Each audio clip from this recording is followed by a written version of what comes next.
If you're watching video after video looking for that one perfect email that will fix all your problems, I have bad news for you. Your perfect cold email formula is never going to work because you're not selling to robots. You're trying to book meetings with emotional, irrational, crazy human beings. So you need to use a different approach. I've booked meetings with countless companies across multiple industries using the exact cold email process I'm going to explain in this video. And we're going to run through why email is a zero-sum game, why your perfect emails don't work, why your emails need to be messy, and the solution to booking more meetings from your cold email outreach. So let's start with understanding the following. We need to understand that sales is a zero-sum game. And that means that between you and the other sales reps out there competing for your buyers, only one of you is going to get the cash in your buyer's wallet. So if you are using the same email template that every other salesperson out there is using, you don't stand a chance. Unfortunately, you're going to get the same results as this group of salespeople, the sales herd. And the amount of meetings you're able to book in your calendar are going to trickle down little by little every month. So in order for us to win this zero-sum game between us and every salesperson out there, we have to make sure we stand out. Which leads me to the next point, that generic emails create generic results. You see, many times we're trying to reach to our appropriate decision makers or buyers that we know we should be reaching out to, but when they see our email, it doesn't trigger any real emotions or connection because our emails are just too damn general. It doesn't resonate with them. It doesn't hit the right, the right pain spot, right? Because our emails, maybe we're sending it to a wide range of people. Maybe we got a list of 1,000 people that we're sending our emails to, and we're just sending the same generic email to the same generic buyer, and it just doesn't work. You see, let's say, for example, here in this axis here, right? The more unspecific we are with our messaging, and pretty much with everything else we do in sales, but specifically the more unspecific you are with your cold emails, the less your ideal customer profile cares. And why don't they care? They don't care because it's too unspecific. It's too irrelevant to them. On the other hand, the more specific along the same axis here, the more specific we get with everything we do with our cold email outreach or with our sales activities, the more our ideal customer profile cares. Because now we're talking about specifically the pains, their desires, their wants and needs, their challenges, and even the specific industry data that they may care about. Now let's do a quick mental exercise. You're going to get 2 emails from 2 separate people, right? On the left, we have email A.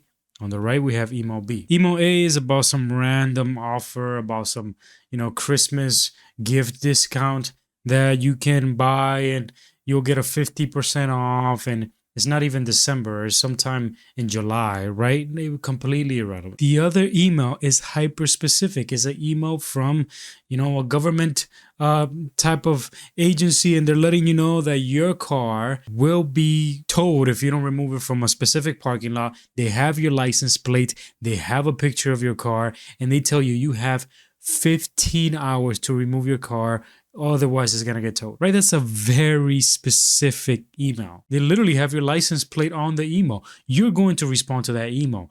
Why? Why is it going to get your attention? Because it's hyper specific. They literally have a picture of your car there. Now, I know that's an extreme example, but it's meant to drive the point.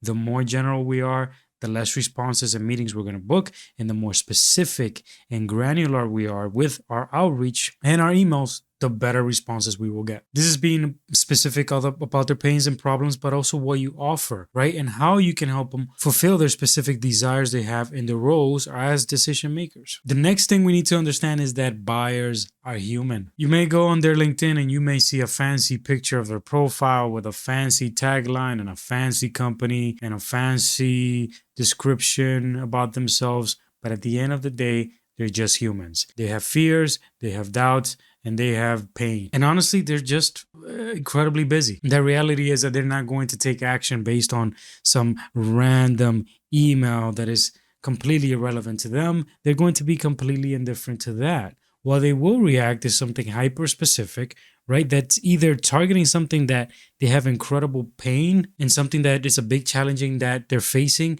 that, oh, wow, I really need to solve this issue, or something that delivers an incredible amount of value to them that they would be crazy not to take action on it. When we're able to be in these either of these two zones, then our prospects take action. What we want to avoid is this zone of indifference. If we're here, they're just going to ignore you, spam you, and ghost you. So you don't have to have a perfect cold email formula because the perfect prospect doesn't exist. Because again, you're not dealing with robots, you're dealing with human beings. Your email just needs to fulfill one of these two things, either extreme pain or extreme value, in some cases mixing the both of us, so we can get our prospects to take action. So what do we have to do about this? Or what should we do instead of making the same mistake as everybody else? First thing is that we have to focus on the process. Sure, I would love the perfect little email with 100% open rate and 100%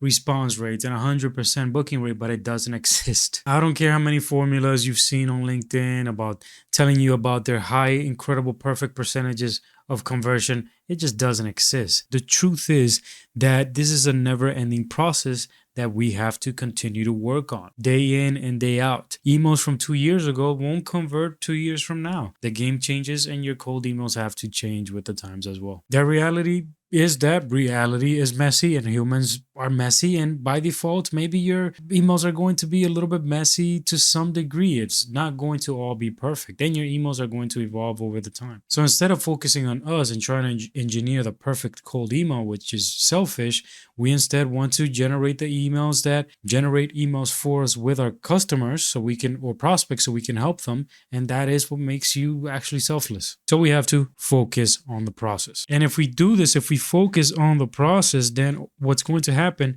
is that our email is going to evolve over time. And we want it to evolve over time because the emails that do well in the market are the ones that are constantly improving. After all, the cold outreach process that survives is the most adaptable one, not the most perfect one. And it becomes this continuous loop of creating a good email, right? We test it in the market, it reaches the market, then we get a feedback loop in terms of how well that email did. And then that email evolves and adapts over time.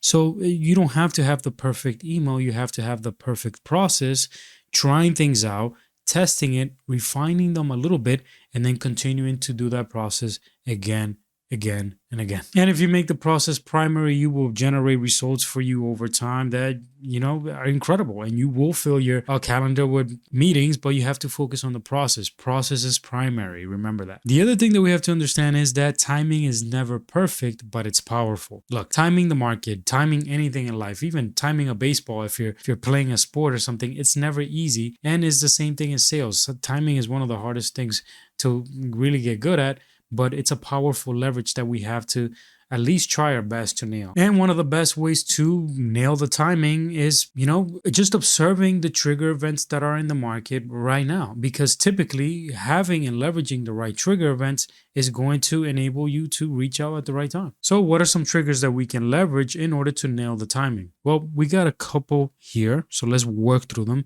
First of all, you have industry triggers. These are things happening in your prospect's industry that you can leverage. Maybe it's something that it's specifically relevant to them, their challenges, and the problems that your solution fixes. That is something you can leverage. Then we have company triggers, things going on internally. Maybe you read an article about, their company just got funding, X amount of funding for X amount of, a department, and maybe your ideal buyers within that department. That's a great trigger event, which can lead you to send them an email at the right time. So we got company trigger events.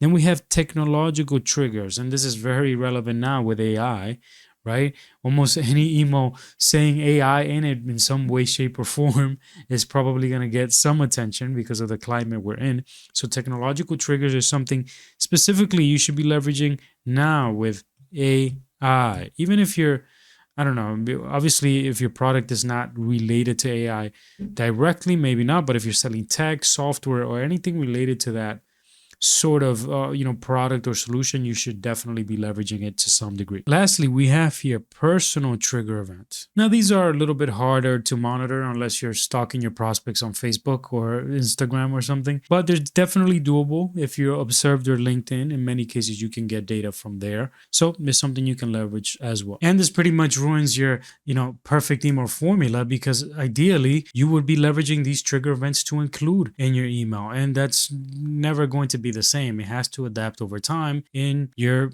outreach process. So we've covered some great theory here. Okay, make sure you apply this. So let's look at some real life examples today so you can actually start applying this stuff as soon as possible. So let's get into it. So let's go through this example template, right? We're going to work through it, then we're going to actually apply it and fill in the blanks. But let's work through the template first, right? So we have here, hey name, curious if you're open to chat about, and then obviously we fill in the blank with this X strategy relevant to that decision maker. Our clients like X and Z, which is companies you've worked with in the past that are similar to them, achieve relevant metrics from, some of the metrics that you have stored that are relevant to that title that you're reaching out to. So the relevant metrics for a COO might be different from the relevant metrics you were sent to a CEO or a CFO, right? So you want your metrics to be relevant to the decision maker. And then we finally end with us through X solution, and then a quick, short, and ugly CTA. Again, we don't have to have the perfect emails. Worth exploring, short and sharp. Now, how does that actually look like? Let's look at it when it's filled in. We have here, hey John, curious if you're open to chat about your outbound sales automation. Our clients like Health Tech Solutions and Med Sales Inc. achieve 40% increase in qualified leads with us through AI-driven prospecting. Worth exploring. I've literally booked countless meetings with this ugly, imperfect email template. And just remember, emails don't have to be perfect, okay? Your process has to be pretty good, and that's what you should focus on. So don't forget to apply these literally this week. And if you want to continue making selling simple, why not click on the video on the screen right now?